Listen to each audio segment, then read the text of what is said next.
Have you ever wanted to know the secrets of millionaires? We got you covered today. It's Brian Preston, the money guy. Brian, I am so excited about today's show because this is our people. Whether you are currently a financial mutant or whether you are an aspiring financial mutant, you have this idea that one day I want to reach financial independence. One day I want to have enough money in the bank that I can do what I want, when I want, the way that I want. You're going to want to listen up closely because we are going to be sharing with you the traits and characteristics of those exact types of people from our own population here at the Money Guy Show. Yeah, we do a lot of content where we cover the traits and all the things just from our experience. But what I love about this is actually where we get feedback from boots on the ground, true millionaires, true army of dollars, financial mutants type folks. And what I think is incredible is that it's consistent and it's teachable. And these are things that I really do think a lot of you can get a lot of information from. And just to kind of give you some guidance on who was part of our survey, this is out to hundreds of our clients who fit the category of having at least $750,000 of assets, all the way up to, we got people who are worth over $100 million of net worth. So in the ranges 22 to 91. So this is a broad group of people by age group. And then income ranges also are going to vary wildly. We have people who make under $75,000 a year, all the way to people who make well over $1 million a year. So this will be interesting to see what are some of the teachable concepts from our actual clients. And we're going to dive into that, but I want you to think about what we just said. Some of these folks are as young as 22, some are as old as 91. Some have very modest incomes, some have very gigantic incomes. Wealth goes all across the spectrum. So as we kind of go through these, as we talk about the profiles, we talk about how they responded to some of these survey questions we ask, I want you to internalize and ask yourself, okay, am I doing that? Do I view the world that way? Am I behaving in that same manner? And I think you'll be amazed to hear maybe the things that you align with, that you can kind of give yourself a pat on the back, or maybe the things like, oh, I'm not doing that yet, or I haven't thought of that yet, or oh, I don't look at that way yet.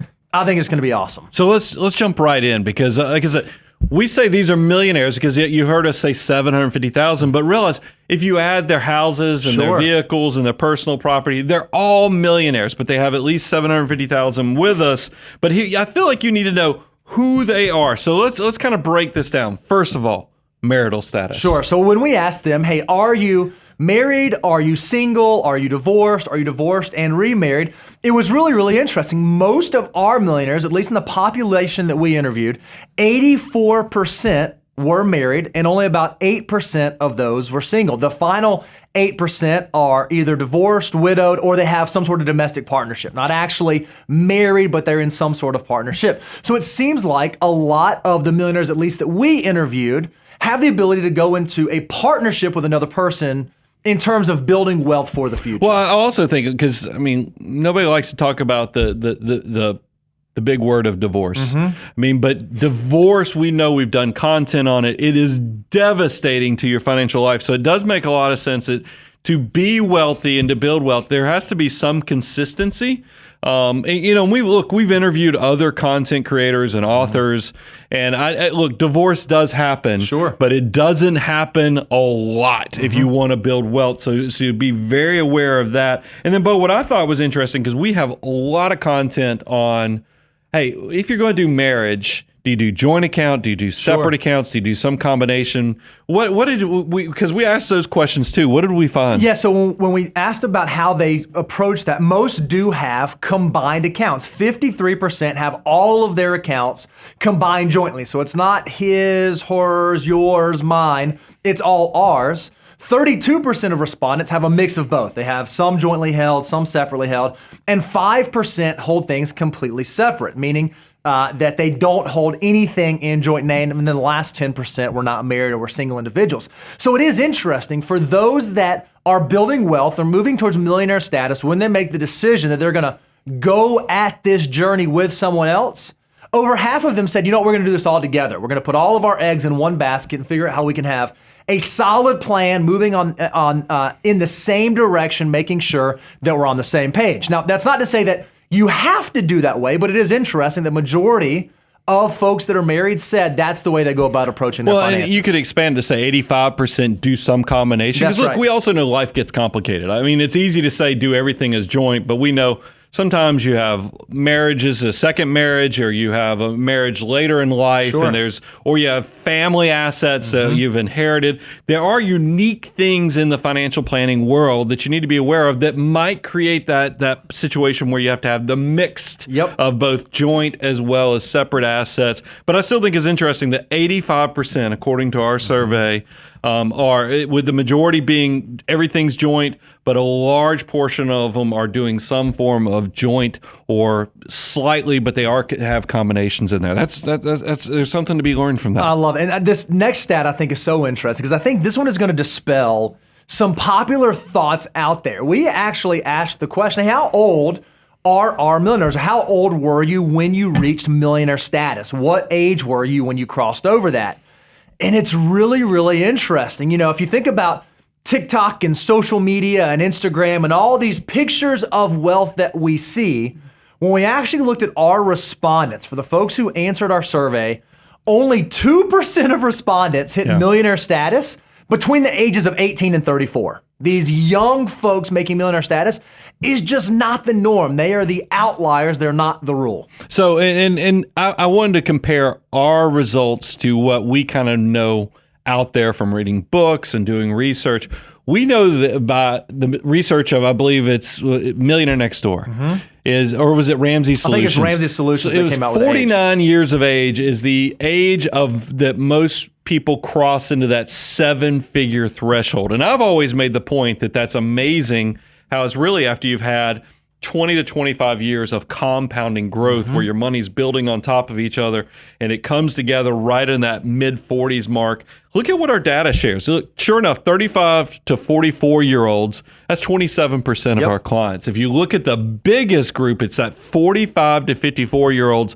33% of them that's when they did cross in at 7 figures. And then, of course, we have some 55 to 64-year-olds at 25%. And then some people even, maybe it was a distribution payout from a pension or something else or inheritances.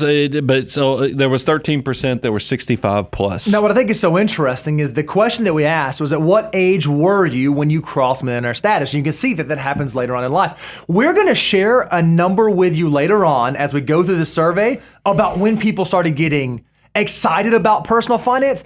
Don't mishear us in saying that, oh, just because you won't reach millionaire status until your 40s and 50s, I mean, you ought to just put off making financial decisions. I think you're going to be interested to find that that's not the way these people got there. But before we get to that, another question that we asked our millionaires was, how much money do you make? How much income do you make? Because do we want to see, is attaining millionaire status, is getting into 7 figures of net worth something that's only available, only attainable for those with super high incomes? Is it only the celebrities and the big time earners that do that? And you might be surprised that that's not always the case. Well, we share the data. I love that we always show you the numbers.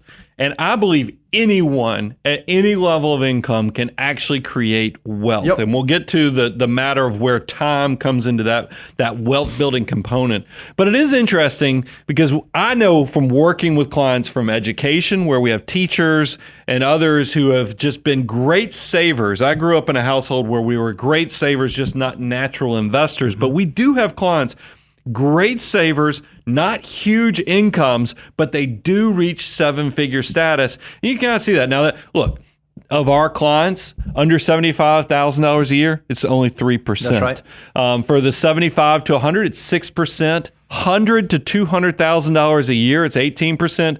Here is, and this is why it's important to focus on how you can grow your income to have a big shovel of wealth building. $200,000 to $500,000 a year of annual income was 46% of our clients. And look, we recognize this is not the national average. It's not where most folks are, but it is not uncommon for folks that seek out financial content, that decide they want to go listen to a podcast or watch a YouTube channel about personal finance.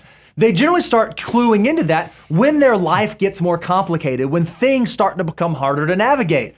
For you, maybe that happens at $80,000 of income, or maybe for someone else that happens at $300,000 of income. What I think is so interesting is those folks, even the ones that we work with who have more modest incomes or they had more modest incomes in their working careers, they recognize that if they didn't have the money component, the excess money, they sure figured out discipline early on and time early on to get those dollars working for them, making sound financial decisions. It is attainable even at modest incomes. You don't have to have a huge income in order to be successful over the long term. Well, it made me, because when I saw this stat, I was like, man, this is going to dishearten a lot of people because they're going to see 200 to 500,000 and they'll be like, that's not me. But realize Bo and I go and we do 401k presentations. There's a credit union that we do annual presentations at.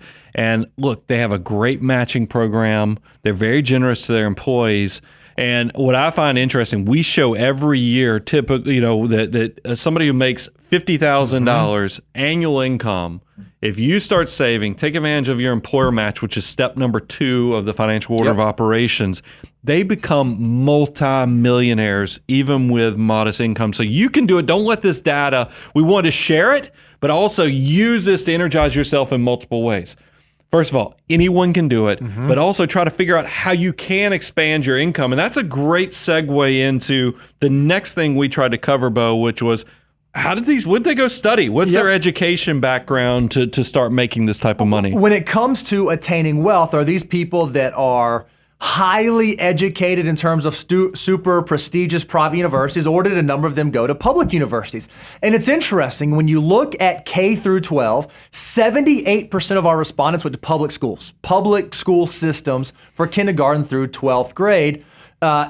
In private schools for K through 12th grade, only 22% of the population. So a lot of these folks aren't folks that came from, I'm going to assume, if they went to private school, they came from a higher socioeconomic status. That's not the case. They were folks that went to normal, regular public schools for their K through 12 education. Well, also, I think let's expand beyond the K through 12. Sure. Let's talk about college. I have a daughter who's a freshman in college right now, and this is a big talk in all of our peer group that have kids of this age is, does the institution, as the private schools, are you getting more dividends or return on investment on that? And here's what I find interesting. When we looked at our client base, 67% of our millionaires went to public universities.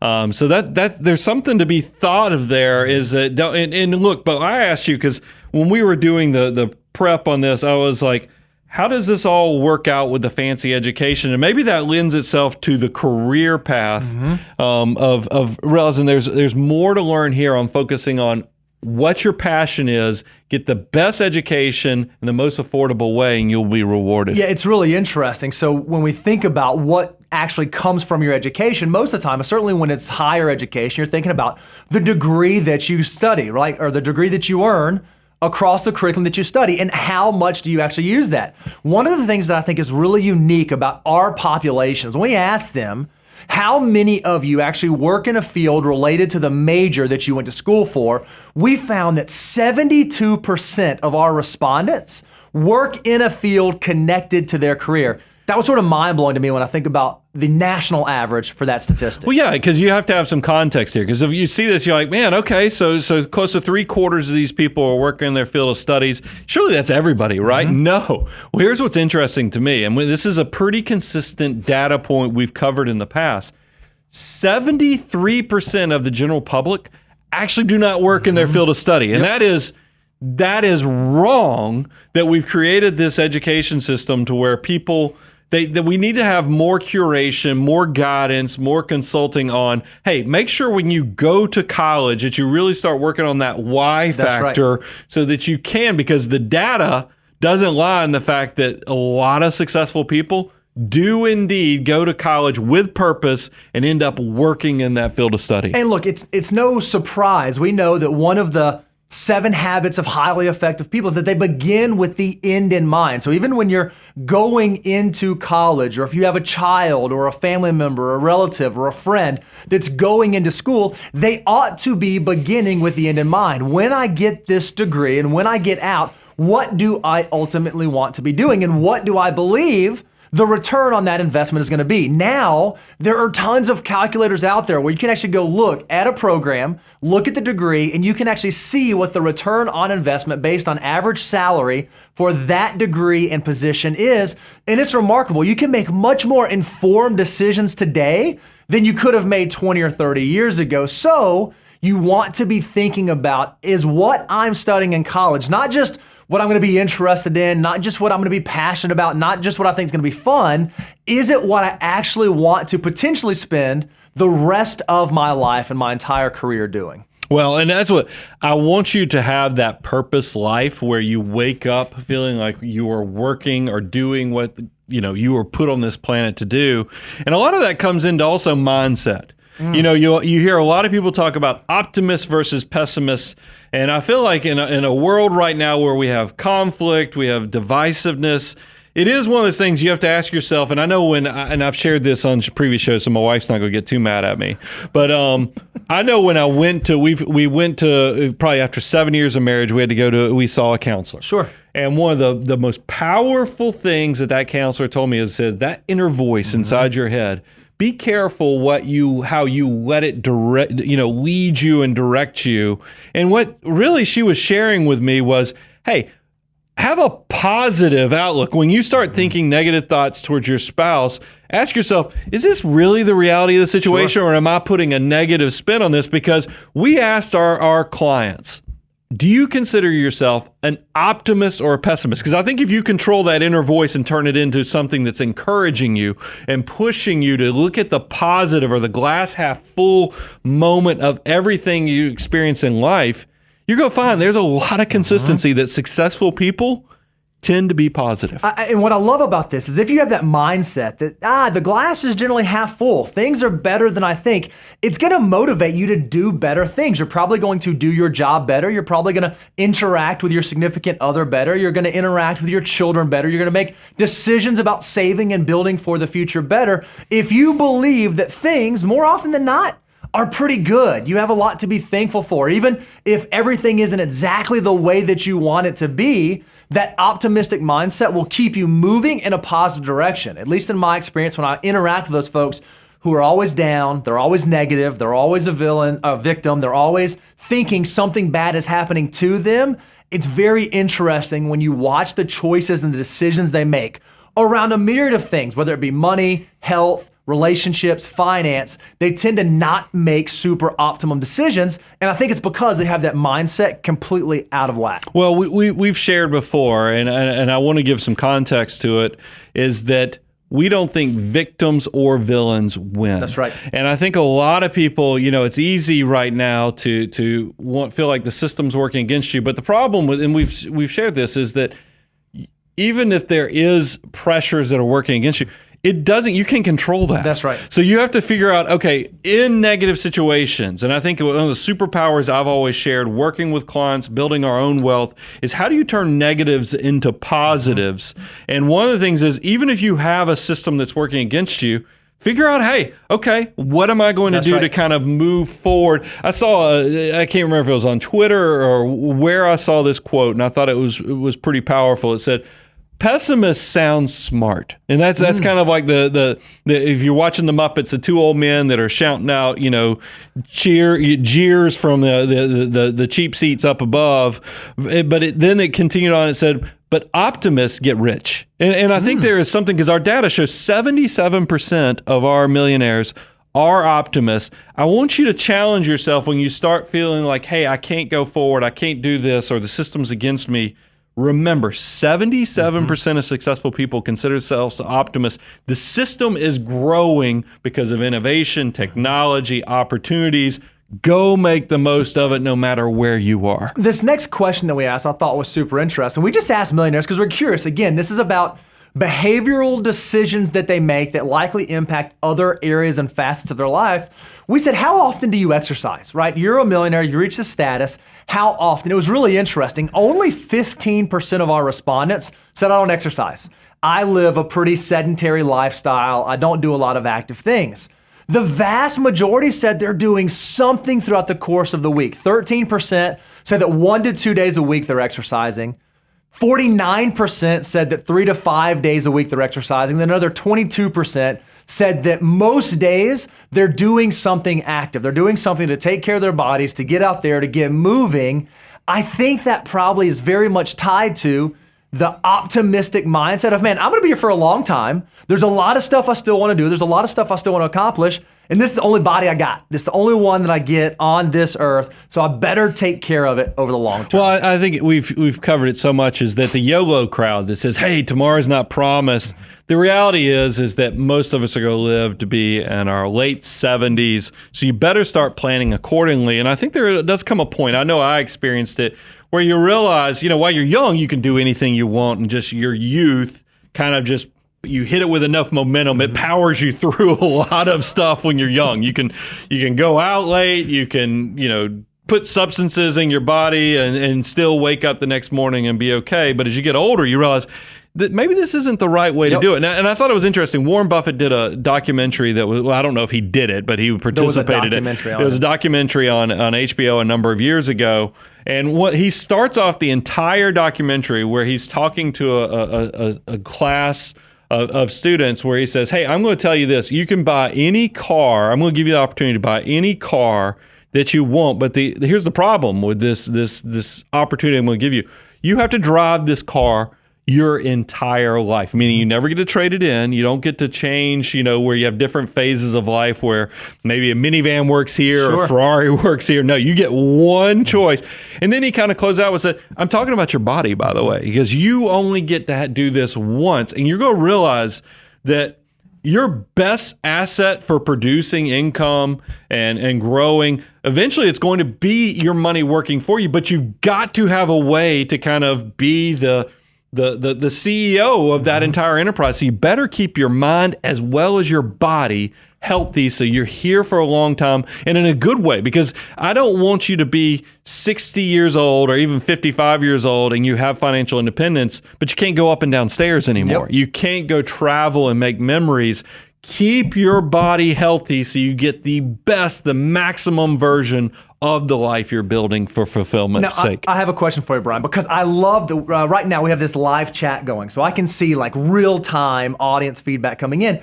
And someone made this comment, said, hey, if I had $1 million net worth, I'd probably have a little bit more free time to exercise. If I had more money, I would have more free time to exercise. I think we all fall into that camp where we say things like, oh, well, at some point in the future, I will. Or at some point in the future, I will. At some point in the future, I will. The problem is, oftentimes, if we push those things off, whether it is exercising or whether it's saving for the future or whether it's doing whatever that thing is that you'd be putting off, I think that's often a cop-out. I think that's often something that someone says, oh, well, if I could. Because I don't know about you, Brian, what I found as like wealth has increased and has supposed freedom increased, I still get busy. I'm still in the messy middle. I've got like kids all over the place and community things and business things pulled in all kinds of directions. It's interesting that the things that matter to us, or the things that we feel like matter, we end up making time for. You said you had someone in your life at the age of 40, when you were about to turn 40. Yeah. You said he gave you one of the most valuable pieces of advice you've ever received as it relates to health. He said 40 was the fork in the road moment. When you look back at your life and figure out when I was unable to, as I said earlier, that youth, momentum powered you through however all your bad decision making. 40 is kind of that fork in the road moment where you're choosing, am I going to go full dad bod and get, pot belly and not try to fight this aging thing? Or am I actually going to try to really prioritize exercising and being the better version of myself? And Bo, you said something that, because it tied into that question that's obviously going on in the chat, is that we have a tendency to say, hey, I'll do this when I reach this. There's this whole thing. I see it, and look, this was off the cuff, and we ought to make a note to do this in next year's wealth survey.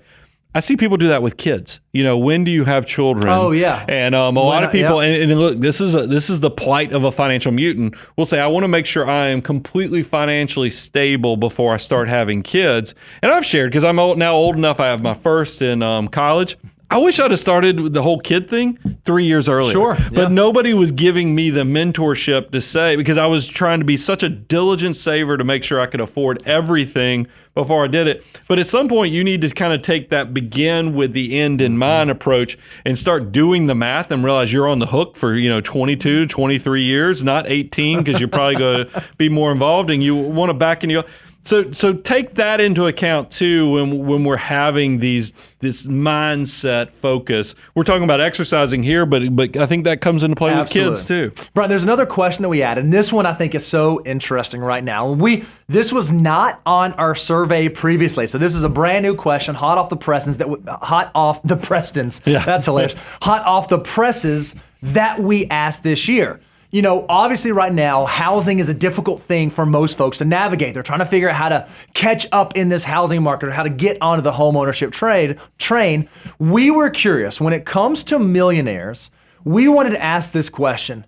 How much did you put down on your first home? What was your down payment? Did you, in fact, put 20% down when you bought your first house? Well, I'm proud about this one because this is something we've shared for years. It's not just because the housing market has changed and we're in this unique time with inflation and housing running away from a lot of young folks right now. We have for years had a very grace-filled housing allowance because we're not hypocrites. We actually eat our own cooking, and the fact that we share the reality of what built our wealth. And when I walked around and talked to all of our primary financial advisors here at Abound Wealth, I found out that I wasn't the only one. This is one of those dirty little secrets that you hear a lot of content creators saying, put down 20%. But then if you go look at what people did in their real life, you find out a lot of people didn't put down 20% on their life. And so even though I said our advisors didn't do it, I was like, let's ask our clients because these are millionaires.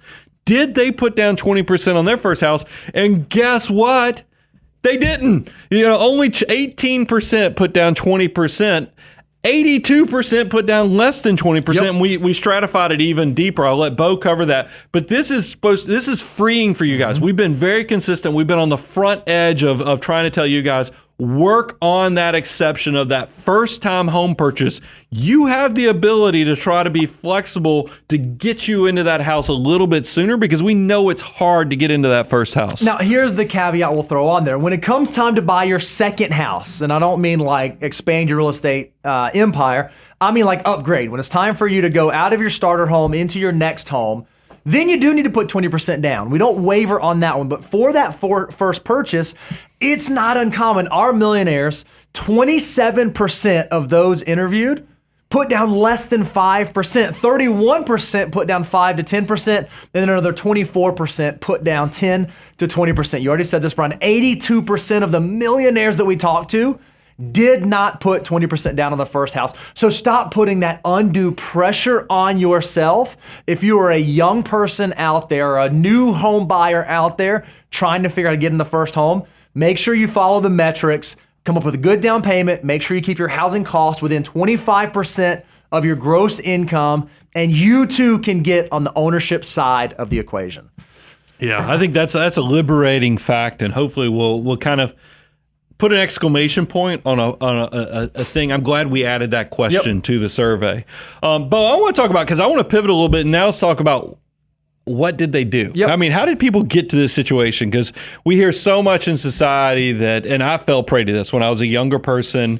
I kind of had whispers from my family in my ear that wealthy people were born into it, or you have to be lucky to be wealthy, and I think a lot of this is part of that whole victim part of negative pessimism, and you sound smart, but you don't actually get the right mindset to do things for yourself. So let's actually look at our clients, our millionaires. What did they do? Yeah, and I think this is going to speak a lot to mindset, because this first one that's really interesting, when it comes to the millionaires that we interviewed, they started young and they understood the value of time. And this is the question that we asked. We asked, when did personal finance become a priority for you? We already know that most folks did not reach millionaire status until they got into their 40s and 50s. So it's not something they did early on in life. But when did they start taking it seriously? When did they start focusing on making decisions today that were going to have huge impacts in the future?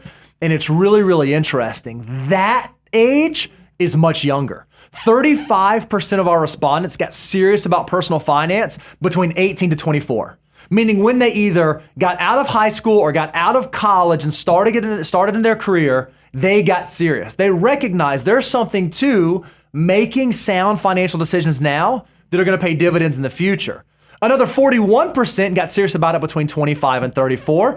I think that's a big average right now. I think that's very common. A lot of folks say, man, I got out of college and I'm just trying to get my bearings about me. Yeah. I've got student loan debt. I've got these other things. I got to figure out what it means to be a quote unquote adult now. But very quickly in that strata, 25 to 34, they figured out personal finance is important and the decisions I make today are likely going to have big impacts to what my future self looks like when I do get into my 40s, 50s, and 60s. And there's never been a better time to do this. I mean, look, you got the Money Guy show, you've got all kind of other content, as well as how easy is it to buy into index funds and just buy into the growing economy and market and all that innovation and growth. Pretty much next to nothing. That's not always been the case. So take advantage of this opportunity, guys, and start making personal finance a priority. All right, so then here was the second thing we asked. Hey, what is your relationship with debt? And it's interesting, of all the millionaires that we interviewed, no surprise, they had a positive, a good relationship with debt. Debt was not necessarily a problem for the millionaires that we interacted with. Yeah, we went a little deeper this year. The first, 2 brand new questions we asked our clients, and I thought this one was very telling. 97% of our millionaires that responded do use credit cards. All right, I want you to repeat that stat and say it even slower for those in the back. Because we see this in our comments all the time. People are like, credit cards, you can never use credit cards. You can't use them. You can't I know use I them. use credit cards.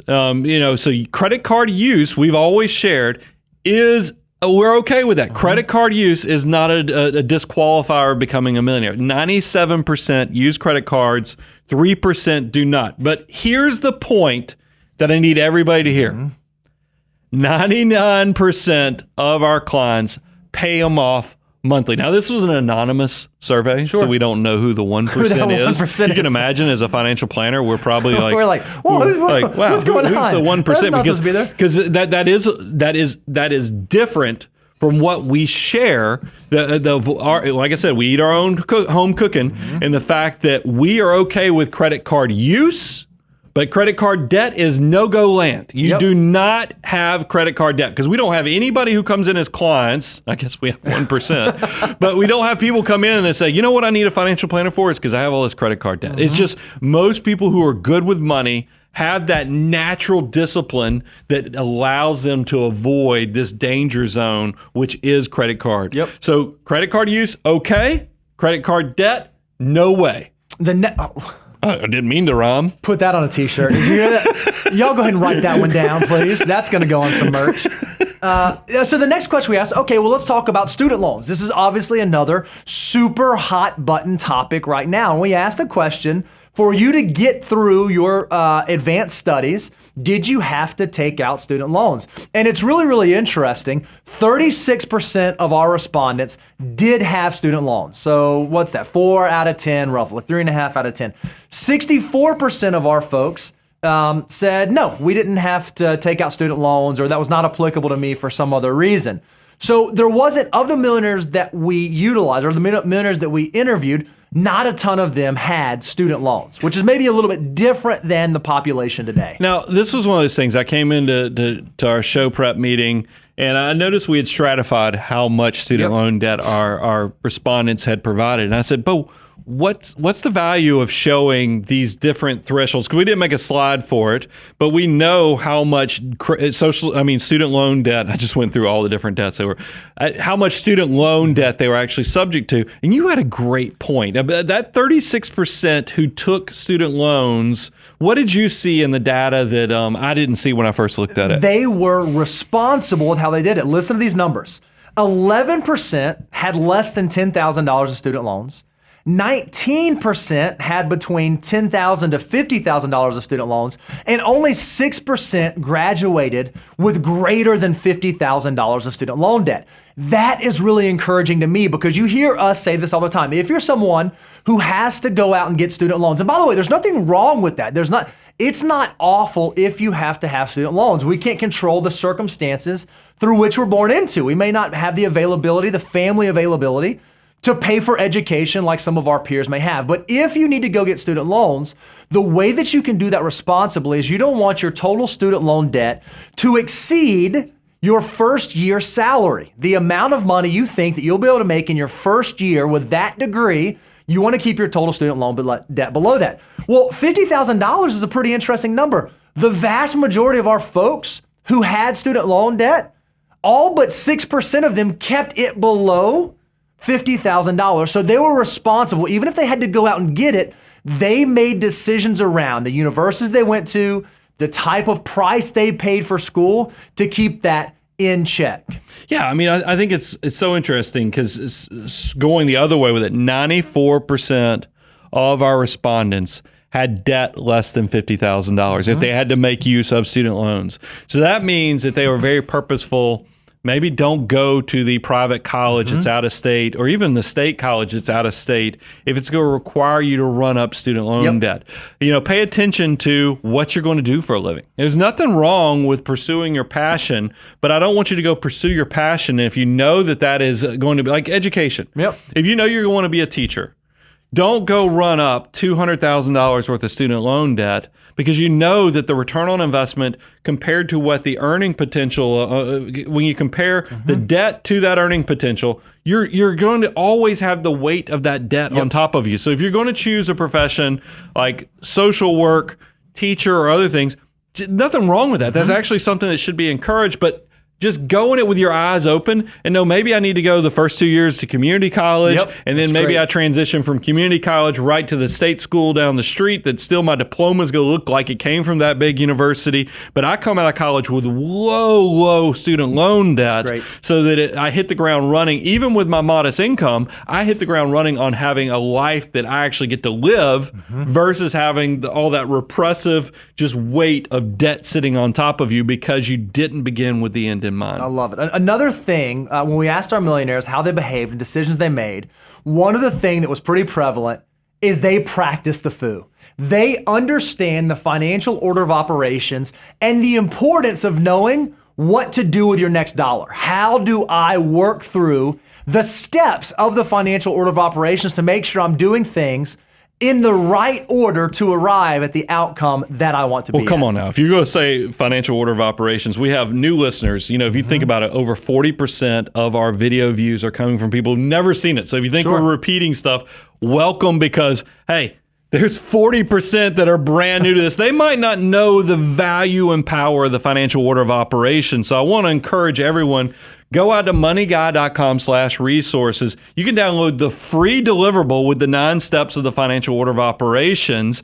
Or if you want to accelerate your success in your wealth building, feel free to go to learn.moneyguy.com. We actually have a great course that goes really deep on the financial order of operations, but it is so important to understand steps 1 and 4. First, step 1, deductibles covered. That's just to keep your life, your financial life out of the ditch. Step 4 of the financial order of operations is full emergency reserves, which means you want to have somewhere between that 3 to 6 months while you're working. And look what happened when we actually asked our clients, what are your cash reserves? Steps 1 and 4 were being respected. That's exactly right. We said, how many months do you carry? Well, the vast majority carried 4 to 6 months of monthly expenses in emergency reserve.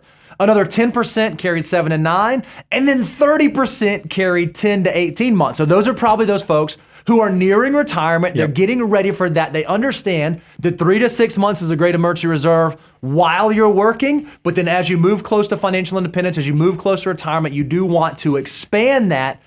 There was only 12% of folks that kept less than 3 months of emergency reserves in place. So If you want to be someone or behave like someone who's already reached millionaire status, you have to make sure that you're even doing the boring stuff. You're keeping your emergency fund in place so that you can keep your financial life out of the ditch. So that's right. I love putting the numbers, and the bigger side is 88% of our millionaires have greater than 4 months of emergency reserves. That's a confirmation that they understand you've got to have that rainy day fund to keep yourself safe. I also want to talk about, we talk about the financial order of operations being so important in this. One of the things that like when you do the course is we have our ground rules that we cover. These are things that are kind of happen before even step one, which is getting your behaviors right. And we talk about consistently on the show, we want you saving 20 to 25% of your gross income. Well, we decided, hey, this year, let's go ask our clients, hey, how much are you actually saving so we can compare that to the ground rules and the guidance of 20 to 25%. Once again, just like we eat our own cooking, our clients do too. And I love that it confirms that we actually have people who are walking the walk of what we are talking about consistently on the Money Guy Show. So it's interesting, 19% of our folks said they're retired. They're currently in financial independence. They're past the accumulation stage. But of those respondents, 43% said that they were saving greater than 25% of their gross income, and another 19% said they were saving 20 to 25%. That's unbelievable. So what that shows is for folks that have reached millionaire status, they are prolific savers. They believe that if I save for the future, if I can have a consistent savings rate, my army of dollar bills will get bigger and bigger and bigger, and ultimately likely cross that 7-figure status. Our folks, our financial mutants, are fantastic savers. Yeah, I want to make sure, because sometimes our podcast listeners don't have access to all the beautiful graphs that the content cream team puts together. But I thought it was interesting. 81% of our clients are saving greater than 20%. So that's a very confirming behavior. Get out there. And I recognize if you're in your early 20s right now, maybe you just graduated college, you're in that first job, you hear that and you're like, whoa. That feels heavy. I don't know if I can do.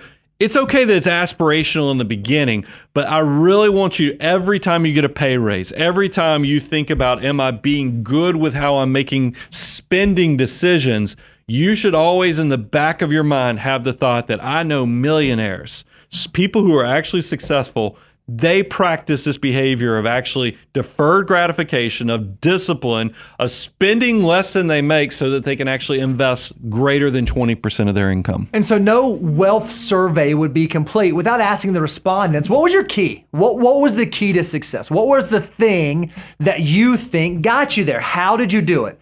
Now, one of the common misnomers out there that's all over the place is that wealth is something that stays inside families. The only way that you can be wealthy is if you inherit it, is if it comes to you, as if mom and dad or grandma or grandpa or great uncle leaves you money. So we asked our folks, how much of your first million was attributed to inheritance? How did your wealth come to you? Did you inherit it? And the numbers, I think, are remarkable. Yeah, I wanted to, because our data came in that people less than $10,000, because we put none or less than $10,000. It was 74% of our respondents, meaning that these are people who didn't come from families with money or the silver spoon elements. And just before, because I think a lot of people will say, hey, but that's you guys, that's your clients. And I want to expand out the context here and the fact that we've had, I talked to you guys about what an influence the Millionaire Next Door was from Dr. Stanley and Danko. Really powerful. And that data came in right around 80%. And then I thought it was interesting. Ramsey Solutions done one of the largest surveys of millionaires. They're right around 80%. And then I'll even expand. We had Dr. Stanley's daughter on, Sarah. She's a doctor as well, but Sarah wrote the book, The Next Millionaire Next Door, because she wanted to update all the research from the Millionaire Next Door. And she had a really cool stat, and I'm going to screw this up because I'm doing it from memory, but it went all the way back to the 1800s. And when you stratify out what was considered the millionaires of that stage, it was also, once again, 80%. So I want you guys to know, if you're sitting out there and you have humble beginnings, you can do this. I mean, but because we get comments from like, what are these? We did it. I mean, we coming from very We are humble. in that 80%. Come from that humble beginning, Mark, and didn't listen to all the noise that's coming in and made it happen. But if you're a person that does come from a family where maybe college was paid for, you didn't have student loan debt, and your parents are in a pretty affluent situation, and you're thankful for that, I want to challenge you, because this stat doesn't happen unless we have these data points. It makes me so sad to share this, because we now have children that are going to fall into this category. 70% of wealth is disintegrates within the second generation. 90% disintegrates by the third generation. So by the time the grandkids get the money, Starts all over again. We've cleansed the whole wealth building process. That's the only way this 80%, close to 80% number consistently shows up in the data. So if you're a person that maybe you are in a positive situation where your parents were able to help out, you have a challenge to educate those children you have, as well as to make sure you're practicing what we're talking about here, because I think it's wealth destruction makes me sad, because it's one of those things where, your money can work harder than you can with your back, your brains, and your hands. So you might as well keep that engine going, not just let it evaporate because you don't have the discipline to keep it there. And so maybe you're saying, okay, well, yeah, all right, and you're not inherited. But the only people that are wealthy, there's something special about them. They have some special, unique thing about them. So we asked our clients, hey, what's the special, unique thing about you that catapulted you into wealth? Do you have some talent that no one else has? Or do you have some remarkable intelligence that allowed you to climb the corporate ladder? Or are you just a crazy risk taker that was able to go out there and start some super successful business? Or is there something else? And it's really, really interesting when we look at the numbers. Only 6% of our respondents said that they are virtuosos. These are folks that have a skill set like they're professional athletes, or they're performers, or they're able to do something so much better than the general populace. There's a talent that allowed them to get to where they are. 10% of our respondents said, I'm an entrepreneur. I know how to go out and start a business and build that business and build wealth and success through that business. 17% of our respondents said that they were senior executives. They were able to go work their way up the corporate ladder, increase the size of their shovel, and because of that, they were able to build wealth. But listen to this. The vast majority of our folks, 2/3 of our respondents, said that they were simply savers and investors. 67% of folks said, hey, the way that I got to where I am today is I sacrificed a little bit of my income today for a great, big, beautiful tomorrow. And I did that consistently through time, over and over and over again. And that was my key to building a 7-figure net worth. And this is why anyone can be rich. That's right. I mean, it really does make me so positive to think about this, is that all you have to do is start that behavior of taking just that little bit of today. You said it beautifully. I love talking about that great, big, beautiful tomorrow, that vision of the future. And and what's crazy is it doesn't even have to be a crazy percentage. That's why we share. I know in the comments you guys are going to start sharing that you're saving 40, 50%. That's great for all you hyper accumulators like that. But maybe you're one of those aspirational people. You come from humble beginnings. There is nothing wrong with just starting the process. I don't care if it's $50 a month. Just be a saver, be an investor, always be buying, no matter, because we're in a market right now where a lot of volatility. I mean, I was on vacation last week. The only thing I saw when I kept up is that markets got beat up every day. Yep. But you know what? That's not going to change my behavior. I don't think it's going to change our clients' behavior. They're going to consistently be buying through the markets. They're going to be savers, meaning they're going to spend less than they make. And then they're going to put that money to work by investing it. And then they're going to give it enough time. So all three components of the wealth recipe will be respected. So we tried to ask a bunch of quantitative metrics, right? Like how did you do this? What's your age? What's all, things we could do multiple choice. But it wouldn't be a good wealth survey if we didn't ask some bigger qualitative questions. And one of the questions we asked our folks is, hey, what would you have done differently? Now that you've made it to financial success, now that you're on the other side of financial independence, at least well on your way to that, what are some of the things you would have done differently? Or what advice would you give your younger self? And I thought there were so many Money Guy echoes in here, I thought it was wonderful. Well, I think there's this trend right now. I pick on the YOLO crowd because they're like, yay, tomorrow's not promised. So, and there's even, I had one of our clients send me this thing. There's this new research report that might be part of our Q&A show where academics were saying, no, don't save and invest while you're young. Wait a little while. You can do that when you're in your 40s or, so you hear a lot of people who are pushing this notion that you shouldn't start saving while you're young because you need to enjoy life. And then there's also this new thing that's just shown up on the horizon recently with some books where you want to aspire to die with as close to zero as possible, which, look, there's nothing wrong with you enjoying what you've created. But here's what I thought was a key telling point. Absolutely nobody, hear me out on this, nobody said, I wish they had saved less. Because you hear all these people saying, hey, if you actually start saving in your 20s and 30s, all you're going to do is leave millions of dollars behind for your kids and they'll be worthless. But I'm telling you as a person, there is comfort, there is opportunity to owning your time. That's really what you're trying to build. It's not that you're trying to build, $10 million to leave the kids. You're trying to make sure you own your life. So you no longer have to trade your time for wages and doing things you don't want. Because I have found the sooner I reach financial independence, now I make decisions with a clearer mindset towards where do I want to be? Maybe this thing I'm going to do in the short term isn't going to make money or even be a good thing, but long-term and passion and purpose, this is going to be a great decision. You don't get to make those decisions if you have to pay the bills. You get to make those decisions if you built financial independence. So hear us, the respondents consistently said that they had regrets that they didn't start sooner. That's right. So it's the exact opposite. So these are successful people who built 7-figure net worths and they still had opportunity cost regrets that they wish they had started saving and investing even sooner. And we asked the question, hey, what advice would you give to your 25-year-old self? What would you say to the past you? It was pretty common. Hey, there's no such thing as a get-rich-quick scheme. Don't fall into that trap. Don't fall for it. Start saving for your future immediately. The absolute best time to start saving and investing was yesterday. So the second best time is today, right now. And then the third thing is max out your accounts earlier. Even if you don't think that you can max out that Roth IRA, go do it. Even if you're close to maxing out your 401k, but it's time, go do it. Max out your accounts, start saving as early as you can. And I assure you, your future self will thank you. If you're someone who subscribes to this idea, when I check out of this planet, I want to check out at zero. I got bad news for you. When you get down to your last $100, you got a weird decision to make. You got a real weird decision to make. You don't want to be in that position.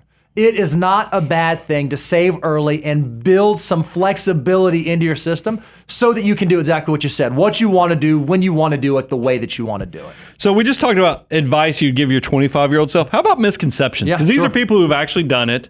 What are some of the things that they think that's out there in the public, the whispers in the ear, the inner voices, the pessimists out there that are keeping you from being successful? But what did they share? What are the misconceptions? Yeah, so here was one, that wealth is only because people came from wealthy families, not from hard work. We've totally dispelled that. That is not true. That's a misconception.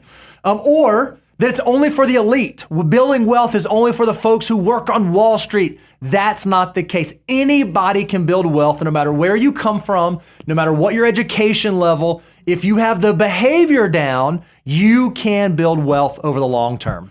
So I love doing this show. Super fun. I flew in last night, midnight, and even though I only got 4 hours of sleep, I woke up this morning with whoo!